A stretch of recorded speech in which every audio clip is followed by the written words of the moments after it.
Ellis Cose, in 1993, you wrote the bestseller, The Rage of a Privileged Class, Why Are Middle Class Blacks Angry, and Why Should America Care? In 2011, you wrote The End of Anger, a new generation's take on race and rage. What happened? How did we get from rage to the end of anger in 18 years? A lot of things happened in between those two books.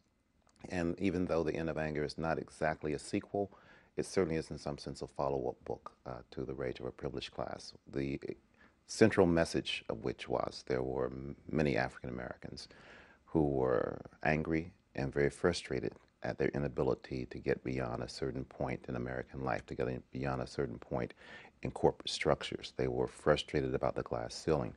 In a phrase, what happened is that the glass ceiling shattered. Uh, we saw shortly after that book came out, we saw the rise of Colin Powell and became even as a possible presidential candidate. We saw a number of corporate titans ascend, at least a few. We saw Richard Parsons at Time Warner. We saw Ken Chenault at American Express and a handful of others who suddenly cracked the glass ceiling in corporate America. We saw the rise in a huge sense of Oprah, who had certainly been a factor back then, but became much more of a factor later.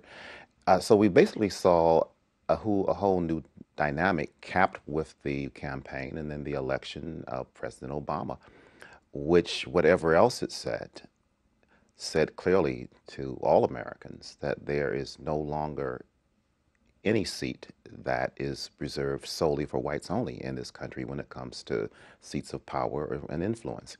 That had a tremendous impact. And I think part of the result of that was that many African Americans perceived that we had made a once in a several generations shift in terms of the opportunity structure in this country. And so I was intrigued when I began work on this book by a series of polls done by everybody from Harris to the Washington Post and Harvard and others, which picked up an interesting optimism, despite the fact that we were in the midst of this great recession, an interesting strand of optimism among African Americans. African Americans, at least as measured by these polls, were even more optimistic than white Americans. And so one of the questions for me became, well, why is this so? The other question for me became, ever since the publication of The Rage of a Privileged Class, I had sort of intended to come back to those themes because it was clear to me that some substantial things were changing, and the whole question of how people thought about opportunity and whether people still perceive the glass ceiling in the same way was an important issue for me. So for that combination of reasons, I came back. But in essence, what happened? The whole dialogue around the glass ceiling changed, and the glass ceiling, for at least some people, not for all people, but at least for some people, seems to have shattered. Is it significant that Rage was written during and right after the Rodney King incident? It's significant in the sense that there was a lot of research which sort of fed into Rage. There was one piece of research in particular, the Rodney King incident, of course, and the riot that sort of stemmed from that, which showed that middle-class African Americans, this was a study done by UCLA at the time, which showed that middle-class African Americans were even angrier than poor African Americans after the beating because so many people said to themselves, this could have been me, a random guy stopped and beaten, because it had little to do with whatever his social status was. In End of Anger, what were your research survey methods? Well, I'm a journalist, and there were multiple. I mean, I did the part of the heart of the End of Anger are two surveys.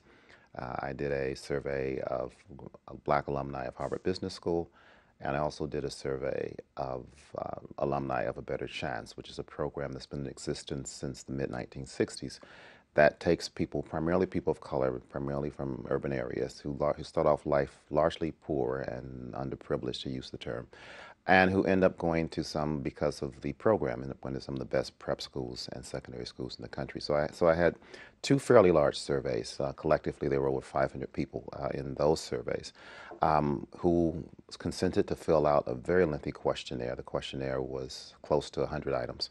You And came up with the questionnaire? I wrote the questionnaire. I actually met with people at Pew Charitable Trust and had them review it with me because I did pick up some questions they asked on their surveys, but I designed the questionnaire.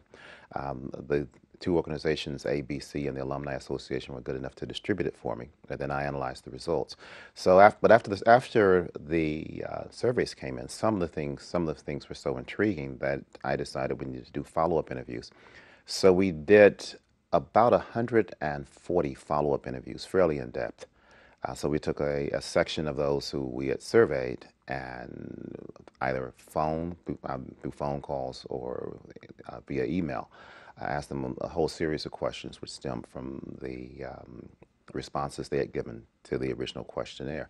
In addition, I mean, we had probably about close to 100 other interviews which had nothing to do with the survey, but just people who were interested in one way or another and could speak to various aspects of these issues. Everybody from experts in sociology and psychology in various fields to people who were working in corporate life or in other areas of life. And then there was a very small survey I did of young people who had been diverted from the criminal justice system or would come out of the criminal justice system, and this was in cooperation with the Fortune Society, which is a group in New York which works with people, primarily men, but people who, for one reason or another, have come in contact with the criminal justice system. Now, Ellis Cose, you found in End of Anger that overall middle-class African Americans are more optimistic than white Americans. Is that a fair statement? Well, that's a fair statement, but it actually was not my finding. I mean, that's a finding that surveys that Pew and other people, Harris and the Washington Post and Gallup, have found. I mean, I essentially confirmed it. So I was less interested in establishing that than in trying to figure out what was going on in the minds of particularly professional class of people, which were the same class of people I had surveyed for Rage of a Privileged Class. And because one of the questions which you started out with was a question of why had a group of people who had started out very passionate and angry become more optimistic and in some sense less angry. And part of the answer to that, I discovered in looking through the surveys, was that we were talking about different generations. At least to some measure. So it's not only so it's not just that we had a mega shift in terms of the possibility spectrum, but in addition to that, we had a different generation come on board. So, excuse me. So what I ended up doing with the End of Anger was a generational analysis, which in the beginning I had not actually even intended to do.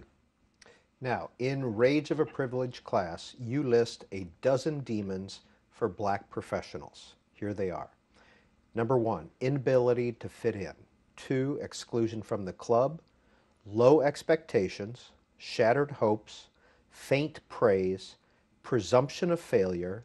7, coping with fatigue. Well, coping fatigue. Coping fatigue. Right.